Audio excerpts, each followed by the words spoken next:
യേശുവിൻ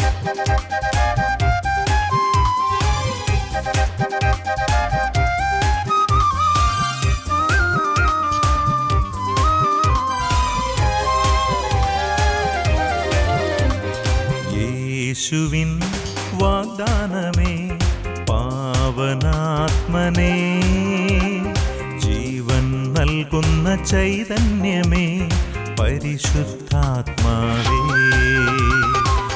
യേശുവിൻ വാഗ്ദാനമേ പാവനാത്മനേ, ജീവൻ നൽകുന്ന ചൈതന്യമേ പരിശുദ്ധാത്മാവേ.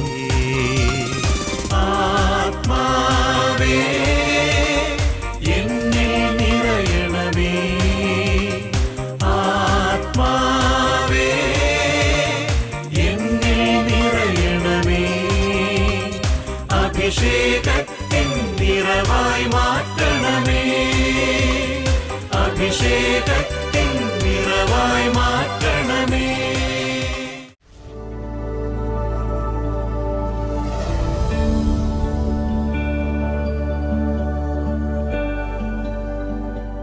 ഈശോ മിശിഹായ്ക്കും സ്തുതിയായിരിക്കട്ടെ. വിശുദ്ധ യോഹന്നാന്റെ സുവിശേഷത്തിൽ നാം ഇപ്രകാരം വായിക്കുന്നു: നിങ്ങൾ പ്രകാശത്തിൻ്റെ മക്കളാകേണ്ടതിന് നിങ്ങൾക്ക് പ്രകാശമുള്ളപ്പോൾ തന്നെ അതിൽ വിശ്വസിക്കുകയും. ഈ ലോക ജീവിതത്തിൽ നാം ഒരുപാട് ഇരുളുകൾക്കും നിഴലുകൾക്കും ഇടയിലാണ് ജീവിക്കുന്നത്. ദുഃഖം, പാപം, ഭീതി എന്നിങ്ങനെ നീണ്ടുപോകുന്നു ഈ ലോകത്തിൻ്റെ ഇരുളുകൾ. എന്നാൽ യേശു നമ്മോട് ആഹ്വാനം ചെയ്യുകയാണ്, യേശുവിനോടൊപ്പം നടന്നാൽ ഇവയെല്ലാം അപ്രത്യക്ഷമാകുമെന്ന്. വിശുദ്ധ ഗ്രന്ഥത്തിൽ നാം ഇപ്രകാരം വായിക്കുന്നു: ഞാൻ ലോകത്തിൻ്റെ പ്രകാശമാണ്, എന്നെ അനുഗമിക്കുന്നവൻ അന്ധകാരത്തിൽ നടക്കുകയില്ല. ഇപ്രകാരം അരുളി ചെയ്ത യേശു ക്രിസ്തുവിനോടൊപ്പം പ്രകാശത്തിൻ്റെ പാതയിൽ നമുക്കും നടന്നു നീങ്ങാം. ഇന്ന് നമുക്ക് വേണ്ടി വചനം പങ്കുവയ്ക്കുന്നത് കാരിസ് ഭവനിൽ നിന്നും ഫാദർ കുര്യൻ കാരിക്കലച്ചനാണ്. നമുക്കും വചന ശുശ്രൂഷയിലേക്ക് പങ്കുചേരാം.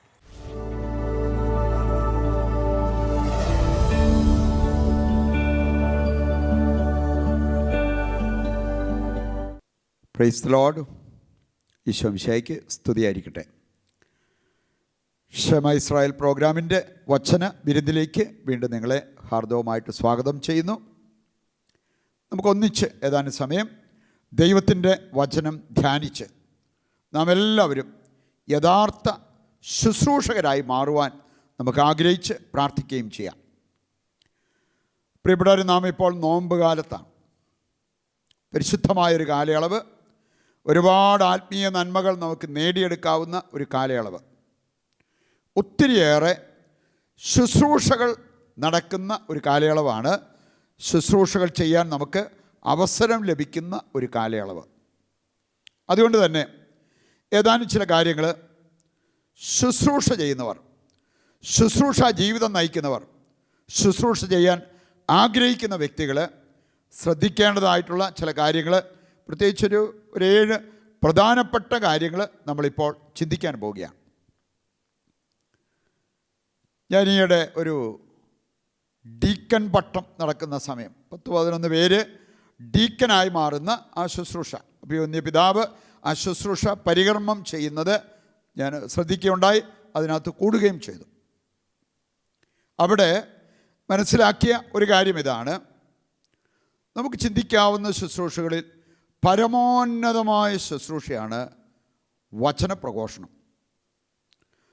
ആ ഡീക്കന്മാർക്കും അഭിവന്യ പിതാവ് പ്രത്യേകം പറഞ്ഞു കൊടുത്ത ഒരു കാര്യമാണ് വചനപ്രഘോഷണം. അതിന് മുമ്പ് ഉള്ളൊരു കാര്യം കൂടെ പറയുകയുണ്ടായി: പ്രാർത്ഥനാ ജീവിതം, വചനപ്രഘോഷണം. ഇതാണ് ഡീക്കൻ എന്ന് പറഞ്ഞാൽ. പ്രാർത്ഥനാ ജീവിതം, വചനപ്രഘോഷണം. പ്രാർത്ഥനാ ജീവിതം കൊണ്ട് എത്തിക്കേണ്ടതാണ് വചനപ്രഘോഷണത്തിലേക്ക്. നമ്മൾ കാണുന്നുണ്ട് അപ്പസ്തോല പ്രവർത്തനം 6-ാം അധ്യായം വായിക്കുമ്പോൾ അവിടുത്തെ കാതലായ സന്ദേശം, തീന്മേശ ശുശ്രൂഷയ്ക്ക് വേണ്ടി വചനപ്രഘോഷണം ബലി കഴിക്കുന്നത് ശരിയല്ല. അപ്പം അതുകൊണ്ടാണ് പത്രോസും മറ്റ് ശിഷ്യന്മാരും ആരോ പരാതി പറഞ്ഞത് കേട്ട്, അവർക്ക് സമയത്ത് ഭക്ഷണവും വെള്ളവും കിട്ടുന്നില്ല എന്ന് പറഞ്ഞ് പരാതി കേട്ട് എന്നാൽ നമുക്കതിലേക്ക് പോകാമെന്നല്ല പറഞ്ഞത്. നമ്മൾ വചനപ്രഘോഷണം വിട്ട് അങ്ങനെ ഒരു ശുശ്രൂഷയ്ക്ക് പോകുന്നത് അത് ശരിയല്ല. എന്ന് പറഞ്ഞാൽ ഏറ്റവും മഹനീയമായിട്ടുള്ള ശുശ്രൂഷയാണ് വചനപ്രഘോഷണം എന്നുള്ളത് നമ്മൾ തിരിച്ചറിയണം. അത് എല്ലാ ദൈവമക്കളുടെയും കടമയാണ്. എല്ലാ സമയത്തും സുവിശേഷം പ്രഘോഷിക്കുന്നവരായിട്ട് മാറുക എന്നുള്ളത്. ആ ഡീക്കൻ പട്ടത്തിൻ്റെ സമയത്ത് അഭിവന്യ പിതാവ് ചെയ്ത ഒരു കാര്യം വളരെ അർത്ഥവത്തായിട്ട് തോന്നി, ശ്രദ്ധേയമായിരുന്നു. ബൈബിൾ ഓരോ ഡീക്കൻ്റെയും അല്ലെങ്കിൽ ആ ഡീക്കൻ പട്ടം സ്വീകരിക്കുന്ന വ്യക്തിയുടെ കയ്യിൽ വെച്ച് കൊടുത്തിട്ട് അഭിവന്യ പിതാവ് പറഞ്ഞൊരു കാര്യം, റിസീവ് ദ വേർഡ്. നിങ്ങൾ ദൈവത്തിൻ്റെ വചനം സ്വീകരിക്കുക. എന്നിട്ട് മനോഹരമായ ചില കാര്യങ്ങളാണ് അതേ തുടർന്ന് പറഞ്ഞത്. Believe what you read. നീ വചനം വായിക്കുമ്പോൾ ആ വചനം നീ വിശ്വസിക്കണം. Believe what you read. എന്നിട്ട് അടുത്തത് പ്രൊക്ലെയിം വാട്ട് യു ബിലീവ്. നീ പ്രഘോഷിക്കേണ്ടത് നീ വിശ്വസിക്കുന്ന കാര്യം. ശരിക്കും ഞാൻ വിശ്വസിച്ച് എൻ്റെ ജീവിതത്തിൻ്റെ ഭാഗമായി മാറിയ കാര്യങ്ങൾ ഞാൻ പറയുമ്പോൾ അത് പ്രഘോഷണമാകും. എനിക്ക് വേണമെങ്കിൽ വിശ്വാസം ഇല്ലാതെ കുറേ കാര്യങ്ങൾ പറയാൻ പറ്റും, അത് പ്രഘോഷണമായി മാറണമെന്നില്ല. വേണമെങ്കിൽ തീപ്പരി പ്രസംഗമായിട്ട് മാറാം, പ്രഘോഷണമായിട്ട് മാറണമെന്നില്ല. നീ വിശ്വസിക്കുന്നത് പ്രഘോഷിക്കുക. വീണ്ടും അവിടെ പറഞ്ഞ ഒരു കാര്യമാണ് ലിവ് വാട്ട് യു പ്രീച്ച്. നീ ശരിക്കും പ്രഘോഷിക്കുന്ന കാര്യം നിൻ്റെ ജീവിതത്തിൽ നിറവേറണം. പ്രിയപ്പെട്ടവരെ, ശുശ്രൂഷ ജീവിതം നയിക്കുന്നവർ ശ്രദ്ധിക്കേണ്ട പല കാര്യങ്ങളും ഇതിനകത്തോടെ നമുക്ക് മനസ്സിലാക്കാവുന്ന കാര്യങ്ങളാണ്. ഈ കാര്യങ്ങൾ ഹൃദയത്തിൽ സൂക്ഷിച്ചുകൊണ്ട് ശുശ്രൂഷയ്ക്ക് ഇറങ്ങിയാൽ ഒരുപാട് ശുശ്രൂഷകൾ നമുക്ക് ചെയ്യാൻ പറ്റും. ആ ശുശ്രൂഷകളെല്ലാം വളരെ ഫലപ്രദമാകുന്നത് നമുക്ക് കാണാൻ പറ്റും. ഇനിയും ഈ ലോകത്തിന് ശുശ്രൂഷകൾ ചെയ്യുന്ന ധാരാളം ആളുകളെ വേണം. ഫലപ്രദമായ ശുശ്രൂഷകൾ ചെയ്യുന്നവരെ ഈ ലോകത്തിന് ഇനിയും ആവശ്യമാണ്. ദൈവവചനം അധികാരത്തോടെ പ്രഘോഷിക്കുന്നവരെ ഈ ലോകത്തിന് ആവശ്യമാണ്. മാത്രമല്ല, ശുശ്രൂഷ ചെയ്യുന്നവർക്ക് ദൈവം കരുതി വച്ചിരിക്കുന്ന ചില അനുഗ്രഹങ്ങളുണ്ട്. അത് ശുശ്രൂഷകൾ ചെയ്യാതെ നമുക്ക് ലഭിക്കത്തില്ല. ശുശ്രൂഷകൾ ചെയ്യുന്നവർക്കായി ദൈവം കരുതി വച്ചിരിക്കുന്ന അനുഗ്രഹങ്ങൾ. പല ധ്യാനം കൂടിയിട്ടും ഒരു കാര്യം നടക്കാതിരുന്നത് ശുശ്രൂഷ ജീവിതത്തിലേക്ക് വന്നപ്പോൾ നടന്നു എന്ന് സാക്ഷ്യപ്പെടുത്തിയ എത്രയോ പേരുടെ സാക്ഷ്യങ്ങൾ ഞാൻ കേട്ടിട്ടുണ്ട്. അപ്പോൾ അതുകൊണ്ട് ശുശ്രൂഷകർക്കായി കർത്താവ് കരുതി വച്ചിരിക്കുന്ന അനുഗ്രഹങ്ങൾ നമുക്ക് ലഭിക്കും നമ്മൾ ശുശ്രൂഷ ജീവിതത്തിലേക്ക് ഇറങ്ങുമ്പോൾ. ഇപ്പോൾ ഇവിടെ ഒരു 7 പ്രധാനപ്പെട്ട കാര്യങ്ങൾ ശുശ്രൂഷകർ ശിരസാ വഹിക്കേണ്ട, അവരുടെ ഹൃദയത്തിൽ സൂക്ഷിക്കേണ്ടതായിട്ടുള്ള 7 പ്രധാനപ്പെട്ട കാര്യങ്ങൾ നമുക്ക് മനസ്സിലാക്കിയിരിക്കാം. ഞാൻ അതിലേക്ക് പോകും മുമ്പ് ശുശ്രൂഷകരുടെ ജീവിതത്തിൽ ഉണ്ടായിരിക്കേണ്ട ഒരു മനോഹരമായൊരു കോമ്പിനേഷനുണ്ട്. അതിനകത്ത് 3 പ്രധാനപ്പെട്ട കാര്യങ്ങൾ കടന്നു വരണം. അപ്പസ്തോല പ്രവർത്തനം 13:2 വായിച്ചാലും 9-ാം അധ്യായത്തിൻ്റെ 9 വായിച്ചാലും ഈ കാര്യങ്ങൾ നമുക്ക് മനസ്സിലാക്കാൻ വളരെ എളുപ്പമാണ്. ശുശ്രൂഷകരുടെ ജീവിതത്തിൽ ഉണ്ടായിരിക്കേണ്ട ഒരു മനോഹരമായ കോമ്പിനേഷൻ. 3 പ്രധാനപ്പെട്ട കാര്യങ്ങളാണ് അതിലുള്ളത്. 1 പ്രാർത്ഥന, 2-ാമത്തേത് ഉപവാസം, 3-ാമത്തേത് ശുശ്രൂഷ ജീവിതം.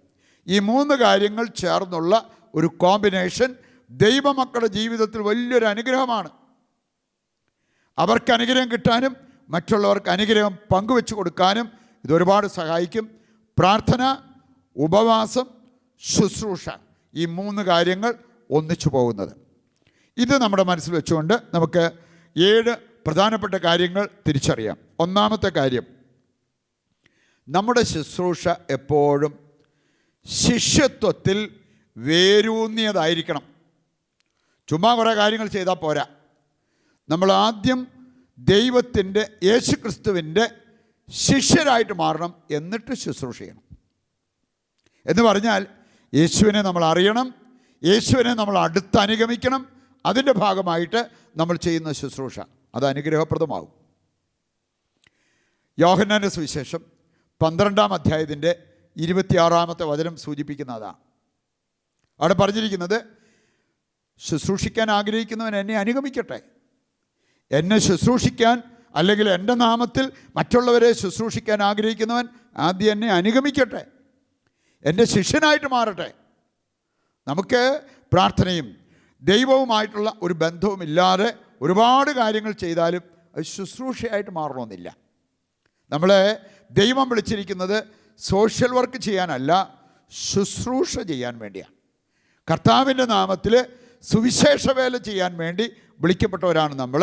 അതിന് യേശുക്രിസ്തുവിൻ്റെ ശിഷ്യത്വം അത് നമ്മൾ ഏറ്റെടുക്കണം എന്നുള്ളത് ദൈവവചനം നമ്മളെ ഓർമ്മിപ്പിക്കുന്ന കാര്യമാണ്. രണ്ടാമതൊരു കാര്യമുണ്ട്, ശുശ്രൂഷകർ ഉന്മത്തരും എന്നാൽ സമചിത്തരുമായിരിക്കണം. ഇത് മനോഹരമായൊരു കോമ്പിനേഷനാണ്. ഇതേക്കുറിച്ച് നമ്മൾ കാണുന്നുണ്ട് 2 കൊറിന്തോസ് 5:13. 2 കൊറിന്തോസ് 5-ാം അധ്യായം 13-ാമത്തെ വചനം വായിക്കുമ്പോൾ പൗലോസ്ലീഹ തൻ്റെ തന്നെ ജീവിതത്തെക്കുറിച്ച് പറയുന്നതാണ്. ദൈവത്തെ പ്രതി ഞങ്ങൾ ഉന്മത്തരാണ്, ദൈവത്തെ പ്രതി, എന്നാൽ നിങ്ങളുടെ മുമ്പിൽ ഞങ്ങൾ സമചിത്തരുമാണ്. മനോഹരമായൊരു കോമ്പിനേഷൻ. ദൈവത്തെ പ്രതി ഉന്മത്തരും, എന്നാൽ സമചിത്തത കൈവടിയാതെ ശുശ്രൂഷ ജീവിതം നയിക്കുന്നവരും. പത്രോസ്ലീഹയുടെ ജീവിതത്തിലേക്ക് നോക്കിയാൽ നമുക്ക് കാണാൻ സാധിക്കും, അവൻ ഉന്മത്തനായിരുന്നു. അതുകൊണ്ടാണ് അപ്പസ്തോല പ്രവർത്തനം 4:19 വായിച്ചാൽ നമുക്ക് കാണാൻ സാധിക്കും, അവൻ പറയുന്നൊരു കാര്യമുണ്ട്, ഞങ്ങൾ അനുസരിക്കേണ്ടത് നിങ്ങളൊന്നുമല്ല, ദൈവത്തെ. അവൻ്റെ ഉന്മത്തതയാണ് അവിടെ എടുത്തു കാണിക്കുക. അപ്പസ്തോല പ്രവർത്തനം 20-ാം അധ്യായം 22 മുതൽ വായിച്ചാൽ പൗലോസ്ലീഹ പറയുന്നുണ്ട്, ഞാൻ മുൻപോട്ട് പോയാൽ സഹനമുണ്ടാകും, ജയിലിൽ കിടക്കേണ്ടി വരും, മരണം ഏറ്റെടുക്കേണ്ടി വരും, പക്ഷേ ഞാൻ മുമ്പോട്ടേ പോകൂ. അത് പൗലോസ്ലീഹയുടെ ഉന്മത്തതയാണ് അവിടെ എടുത്തു കാണിച്ചിരിക്കുന്നത്. ഇതുപോലെ തന്നെ നമ്മൾ സമചിത്തരാകണം. ഏതാനും ചില വചനഭാഗങ്ങൾ നമ്മൾ മനസ്സിലാക്കിയിരുന്നാൽ വളരെ നല്ലതാണ്. തീത്തോസ് 2-ാം അധ്യായം അതിൻ്റെ 12-ാമത്തെ വചനം. തീത്തോസ് 2:12. ഉപേക്ഷിക്കേണ്ടതായ ചില കാര്യങ്ങളും ഏറ്റെടുക്കേണ്ടതായിട്ടുള്ള ചില കാര്യങ്ങളും അവിടെ ദൈവം നമ്മളെ ഓർമ്മിപ്പിക്കുന്നുണ്ട്. നിർമ്മതത്വവും ലൗകിക മോഹങ്ങളും ഉപേക്ഷിക്കണം. യഥാർത്ഥ ശുശ്രൂഷ ജീവിതത്തിലേക്ക് നമ്മൾ ഉയർത്തപ്പെടാൻ നമ്മൾ ചെയ്യേണ്ട കാര്യങ്ങൾ നിർമ്മതത്വവും ലൗകിക മോഹങ്ങളും നമ്മൾ ഉപേക്ഷിക്കണം. വീണ്ടും നമ്മൾ അഭ്യസിക്കേണ്ടതായിട്ടുള്ള ചില കാര്യങ്ങളെക്കുറിച്ചും അവിടെ പറഞ്ഞിട്ടുണ്ട്. സമചിത്തത, നീതിനിഷ്ഠ, ദൈവഭക്തി. സമചിത്തത, നീതിനിഷ്ഠ, പിന്നെ ദൈവഭക്തി. ഈ 3 കാര്യങ്ങൾ നമ്മൾ അഭ്യസിക്കണം, നമ്മുടെ ജീവിതത്തിലേക്ക് നമ്മൾ ഏറ്റെടുക്കണം. അങ്ങനെയുള്ളവർക്കാണ് യഥാർത്ഥ ശുശ്രൂഷകരാകാൻ പറ്റുക എന്നുള്ളത് ദൈവത്തിൻ്റെ വചനം നമ്മളെ ഓർമ്മിപ്പിക്കുകയാണ്. വീണ്ടും നമ്മൾ കാണുന്നുണ്ട് 1 പത്രോസ് 4-ാം അധ്യായം 7-ാമത്തെ വചനം വായിച്ചാൽ അന്ത്യനാളുകളിൽ നമ്മൾ ശ്രദ്ധിക്കേണ്ടതായിട്ടുള്ള ഒരു കാര്യം അവിടെ പറഞ്ഞിരിക്കുകയാണ്. സമചിത്തരും പ്രാർത്ഥനയിൽ ജാഗരൂകരുമായിരിക്കണം. ഒരു ശുശ്രൂഷകനാണെങ്കിലും ശുശ്രൂഷകൾ ചെയ്തതിനുള്ള പ്രതിഫലം എന്ന് പറയുന്നത് മരണാനന്തരം നമുക്ക് കിട്ടുന്ന നിത്യ സൗഭാഗ്യം. അതിന് അന്ത്യനാളുകളിൽ എന്ന് പറഞ്ഞാൽ ഇവിടെ മരണസമയത്ത് നമ്മളിൽ ഉറപ്പായും ഉണ്ടായിരിക്കേണ്ട ചില കാര്യങ്ങളാണ് ഇവിടെ പറഞ്ഞിരിക്കുന്നത്. നിങ്ങൾ സമചിത്തരും പ്രാർത്ഥനയിൽ ജാഗരൂകരുമായിരിക്കണം. മൂന്നാമതായിട്ട് നമ്മൾ മനസ്സിലാക്കിയിരിക്കേണ്ട ഒരു കാര്യമാണ്, വിശുദ്ധിയിൽ വേരൂന്നിയവരായിരിക്കണം ശുശ്രൂഷകർ. വിശുദ്ധിയിൽ വേരൂന്നാതെ ശുശ്രൂഷ ചെയ്യാൻ നമുക്ക് പറ്റില്ല. നമ്മൾ കാണുന്നുണ്ട് ന്യായാധിപന്മാരുടെ പുസ്തകം 13-ാം അധ്യായം അതിൻ്റെ 1 മുതൽ വായിക്കുമ്പോൾ അവിടെ വ്യക്തമായിട്ട് പറഞ്ഞിരിക്കുന്ന ഒരു കാര്യമാണ്, അശുദ്ധമായതൊന്നും നിങ്ങളെ സ്പർശിക്കരുത്. യഥാർത്ഥ ശുശ്രൂഷ ജീവിതം, തിളങ്ങുന്ന ശുശ്രൂഷ ജീവിതം, അതിനാവശ്യമായിട്ടുള്ള 2 കാര്യങ്ങളാണ്. 1 അധരവിശുദ്ധി, 2 ഹൃദയവിശുദ്ധി.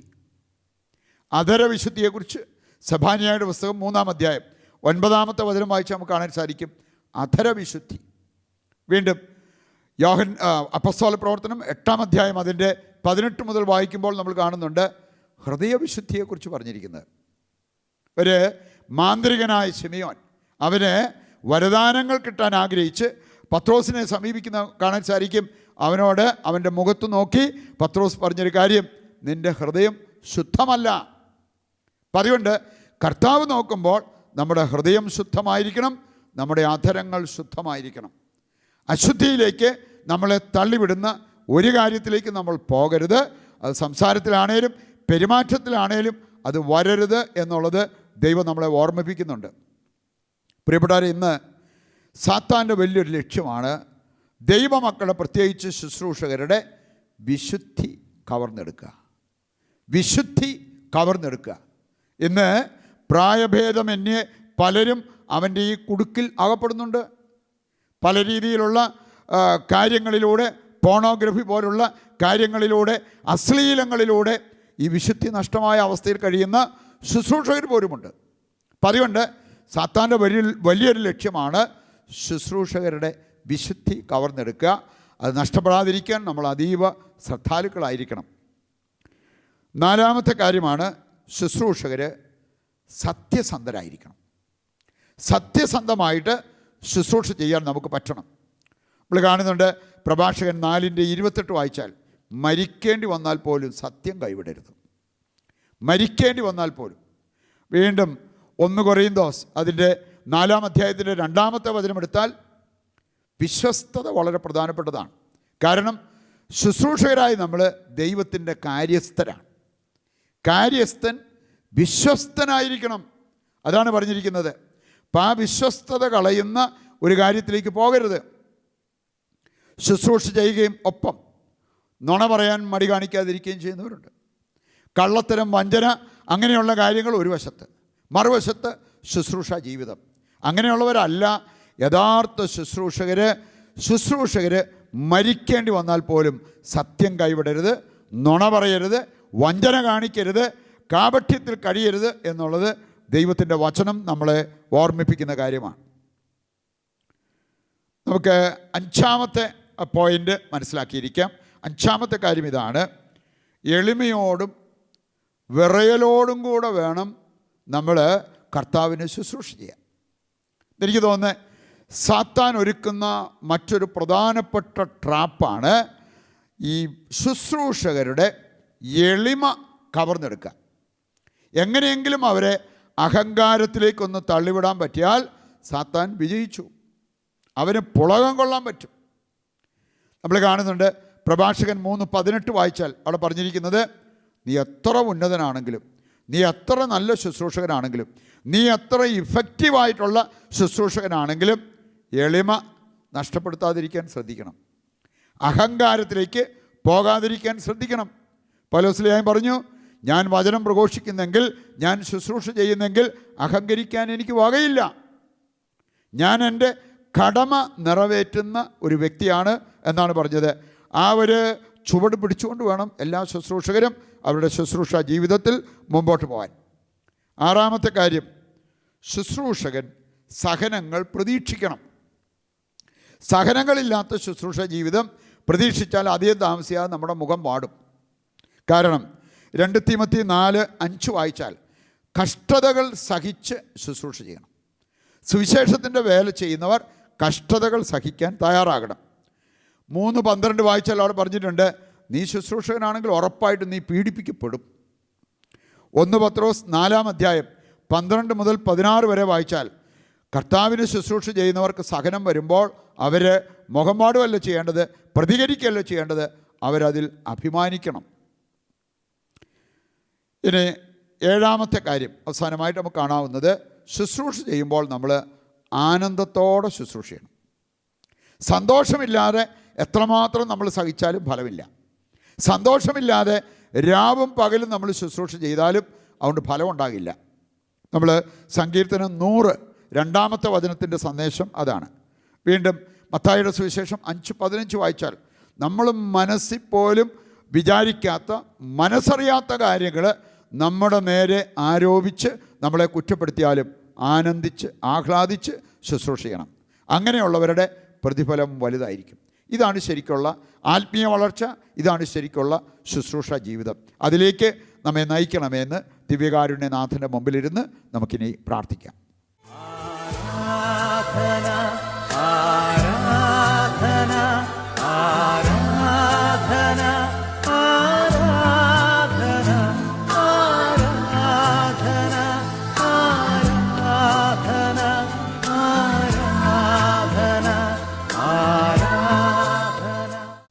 പരിശുദ്ധ പരമ ദിവ്യകാരുണ്യത്തിന് എന്നേരവും ആരാധനയും സ്തുതിയും പുകഴ്ചയും ഉണ്ടായിരിക്കട്ടെ. ഈശോയിൽ പ്രിയപ്പെട്ടവരെ, വളരെ അനുഗ്രഹിക്കപ്പെട്ട നിമിഷങ്ങളാണ് നമ്മുടെ മുമ്പിലുള്ളത്. ആരാധനയുടെ നിമിഷങ്ങൾ, ദിവ്യകാരുണ്യനാഥൻ നമ്മുടെ കൂടെ ആയിരിക്കുന്ന നിമിഷങ്ങൾ, ആ ദൈവത്തോട് നമ്മൾ ചേർന്നിരുന്ന് പ്രാർത്ഥിക്കുന്ന നിമിഷങ്ങൾ. നമ്മുടെ ഒരു പ്രാർത്ഥനയും ഫലമണിയാതെ പോകില്ല. ആ ഒരു വിശ്വാസത്തോടും പ്രത്യാശയോടും കൂടെ വേണം നമ്മളെല്ലാ കാര്യങ്ങളും ദൈവത്തിൻ്റെ കരങ്ങളിൽ ഏൽപ്പിച്ച് പ്രാർത്ഥിക്കാൻ. ഒരുപക്ഷെ നമുക്ക് ഹൃദയഭാരമുണ്ട്, മനസ്സിന് നൊമ്പരങ്ങളുണ്ട്, കുടുംബത്തിൽ നിരവധിയായ പ്രശ്നങ്ങളുണ്ട്. അതെല്ലാം ഒന്ന് ഇറക്കി വയ്ക്കാനുള്ള സമയമല്ലേ ആരാധനയുടെ സമയം. ഒപ്പം ദൈവവചനത്തിലൂടെ നമ്മൾ മനസ്സിലാക്കിയ കാര്യങ്ങൾ നമ്മുടെ ജീവിതത്തിൽ പ്രാവർത്തികമാകണം. നമ്മൾ വചനം ശ്രവിക്കുക മാത്രം ചെയ്യുന്ന ആത്മവഞ്ചകരാകരുത്. ആ വചനങ്ങൾ അനുസരിക്കുന്നവരായിട്ട് മാറണം. അനുസരിക്കുന്നവരാണ് അനുഗ്രഹിക്കപ്പെടുക. ആ ഒരു ബോധ്യത്തോടെ ഈശോയിലേക്കൊന്ന് നോക്കാം. നമ്മുടെ ഏത് ആവശ്യത്തിലേക്കും കടന്നു വന്ന് നമ്മെ സഹായിക്കാൻ കഴിവുള്ള കർത്താവെങ്കിലേക്ക് നമുക്ക് നോക്കാം. ദൈവമേ, എൻ്റെ ജീവിതത്തിലേക്ക് നീ ഇറങ്ങി വരണമേ എന്ന് പ്രാർത്ഥിക്കുക. എൻ്റെ ജീവിത പ്രശ്നങ്ങളിലേക്ക് നീ ഇറങ്ങി വരണമേ എന്ന് പ്രാർത്ഥിക്കുക. ഇവിടെ മക്കളുടെ പ്രശ്നങ്ങളായിരിക്കാം, മാതാപിതാക്കളുടെ പ്രശ്നങ്ങളായിരിക്കാം, ജീവിത പങ്കാളിയുടെ പ്രശ്നങ്ങളായിരിക്കാം. ദൈവം അതെല്ലാം ഏറ്റെടുക്കും. നമുക്ക് വേണ്ട ആശ്വാസം, നമുക്ക് വേണ്ട ധൈര്യം, നമുക്ക് വേണ്ട സൗഖ്യം ദൈവം പ്രദാനം ചെയ്യും. അബോധ്യത്തോടെ നമുക്ക് ഏതാനും നിമിഷങ്ങൾ നമ്മെ രക്ഷിക്കാൻ കഴിവുള്ള സർവശക്തനായ ദൈവത്തെ ഈ ദിവ്യകാരുണ്യത്തിൽ കണ്ടുകൊണ്ട് ആ ദൈവത്തെ ആരാധിച്ച് സ്തുതിച്ച് പ്രാർത്ഥിച്ചുകൊണ്ടിരിക്കാം. യേശുവേ നന്ദി, യേശുവേ സ്തുതി, ഹല്ലേലൂയ. ദൈവമേ ആരാധന, ദൈവമേ മഹത്വം, ഹല്ലേലൂയ, ഹല്ലേലൂയ. കർത്താവേ, അങ്ങ് സർവശക്തനാണ്, അങ്ങ് രക്ഷിക്കാൻ കഴിവുള്ളവനാണ്, അങ്ങ് പ്രാർത്ഥന കേൾക്കുന്നവനാണ്. ആ ബോധ്യത്തോടെ ഞങ്ങളങ്ങ് സ്തുതിച്ച് പ്രാർത്ഥിക്കുന്നു. Hallelujah, hallelujah. യേശുവേ നന്ദി, നന്ദി, ഹല്ലേലൂയ, ഹല്ലേലൂയ. യേശുവേ ആരാധന, യേശുവേ ആരാധന. പ്രിയപ്പെട്ടവരെ, ശുശ്രൂഷാ ജീവിതത്തിൻ്റെ മാഹാത്മ്യം നമ്മൾ തിരിച്ചറിഞ്ഞു. ശുശ്രൂഷകരായി നമ്മൾ ശിരസ വഹിക്കേണ്ട കാര്യങ്ങളും നമ്മൾ തിരിച്ചറിഞ്ഞു. നമുക്ക് ഒരു ദൈവാനുഭവം, ഈശോയുമായി ഒരു വ്യക്തിബന്ധമുണ്ടായാൽ നമ്മൾ ശുശ്രൂഷ ചെയ്തിരിക്കും. നമ്മൾ കണ്ടു പത്രോസിൻ്റെ ജീവിതാനുഭവം, പൗലോസിൻ്റെ ജീവിതാനുഭവം. അവരൊക്കെ ദൈവത്തെ കണ്ടുമുട്ടിയത് കൊണ്ട് അവർക്ക് ഉന്മത്തരാകാതിരിക്കാൻ പറ്റില്ലായിരുന്നു.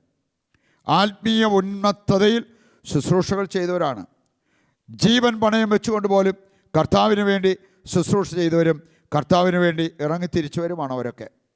ഇതുപോലുള്ള ശുശ്രൂഷകരെ നമുക്കും ആവശ്യമാണ്. ഇതുപോലുള്ള ശുശ്രൂഷകരായിട്ട് നമ്മൾ മാറിയാൽ നമ്മളിലൂടെ ഈ ലോകം അനുഗ്രഹിക്കപ്പെടും. കർത്താവേ, ഒരു ഉന്മത്തത അങ്ങയുടെ നാമത്തിൽ, അങ്ങയെ പ്രതി ഒരു ഉന്മത്തത ഞങ്ങൾ ഓരോരുത്തർക്കും നൽകണമേ എന്ന് പ്രാർത്ഥിക്കാം. ദൈവത്തെ നമ്മൾ തൊട്ടനുഭവിച്ചാൽ ആ ദൈവത്തിന് വേണ്ടി നമ്മളും ഇറങ്ങിത്തിരിക്കും. ശുശ്രൂഷാ ജീവിതത്തിലേക്ക് വരുമ്പോൾ ഒരുപാട് അനുഗ്രഹങ്ങൾ നമ്മുടെ ജീവിതത്തിൽ വന്ന് നിറയുകയും ചെയ്യും. ആ ബോധ്യത്തോടെ കർത്താവിൻ്റെ കരങ്ങളിലേക്ക് നിങ്ങളുടെ ശേഷിച്ച ജീവിതം സമർപ്പിച്ച് പ്രാർത്ഥിക്കുക. ഏതെങ്കിലുമൊക്കെ മേഖലയിൽ നിന്നുകൊണ്ട് കർത്താവെ, അങ്ങയുടെ നാമത്തിൽ ശുശ്രൂഷ ചെയ്യുവാൻ, അതിലൂടെ ഞങ്ങളും ഞങ്ങളുടെ കുടുംബങ്ങളും അനുഗ്രഹിക്കപ്പെടുവാൻ അങ്ങ് ഇടവരുത്തണമേ എന്ന് പ്രാർത്ഥിച്ചുകൊണ്ട് കർത്താവിനെ വിളിച്ച് പ്രാർത്ഥിച്ചുകൊണ്ടിരിക്കട്ടെ. കരുണയുള്ള കർത്താവെ, അവിടുത്തെ കരം ഈ മക്കളുടെ മേൽ ഉയർത്തണമേ. ദിവ്യകാരുണ്യനാഥ, അവിടുത്തെ ശക്തി ഈ മക്കളുടെ മേൽ അയക്കണമേ. അതിവരിൽ സൗഖ്യമായി മാറട്ടെ, വിടുതലായി മാറട്ടെ, വിശുദ്ധീകരണമായി മാറട്ടെ. കർത്താവെ, അങ്ങയുടെ സഹായം തേടി പ്രാർത്ഥിക്കുന്ന ഈ മക്കളെ അവിടുന്ന് കൈവിടരുതേ. നുറങ്ങിയ ഹൃദയം, ഉരുകിയ മനസ്സ് അങ്ങേക്ക് നിരസിക്കാൻ പറ്റില്ലല്ലോ. കർത്താവെ, വിശ്വാസത്തോടെ ഈ മക്കൾ അങ്ങയെ വിളിച്ച് പ്രാർത്ഥിക്കുന്നു. ഇവരുടെ എല്ലാ ആവശ്യങ്ങളും, ചെറുതും വലുതുമായ സകല ആവശ്യങ്ങളും അവിടുത്തെ കരങ്ങളിൽ ഏൽപ്പിച്ച് പ്രാർത്ഥിക്കുന്നു. അവിടുത്തെ കരമുയർത്തണമേ, അവിടുത്തെ കരുണ വർഷിക്കണമേ. പ്രിയപ്പെട്ടവരെ, കെട്ടുവാനും അഴിക്കുവാനും സംരക്ഷിക്കുവാനും വിശുദ്ധീകരിക്കുവാനും വിടുതൽ നൽകുവാനും പൗരോഹിത്യത്തിൽ കർത്താവ് നൽകിയിരിക്കുന്ന അധികാരത്തിന് കീഴിൽ നിന്നുകൊണ്ട് നിങ്ങൾക്കും നിങ്ങളുടെ കുടുംബത്തിനും നിങ്ങളുടെ എല്ലാ വ്യാപാരങ്ങൾക്കും വിടുതലും സൗഖ്യവും വിശുദ്ധീകരണവും നൽകുന്നു. പിതാവിൻ്റെയും പുത്രൻ്റെയും പരിശുദ്ധാത്മാവിൻ്റെയും നാമത്തിൽ ആമേൻ. ശിരസ്സ് നമിക്കാം. സ്നേഹത്തോടെ കർത്താവ് നൽകുന്ന ആശീർവാദം നമുക്ക് ഏറ്റെടുക്കുകയും ചെയ്യാം. പരിശുദ്ധ പരമകാരുണ്യമേ, ഉള്ളിൽ അലിയുവാ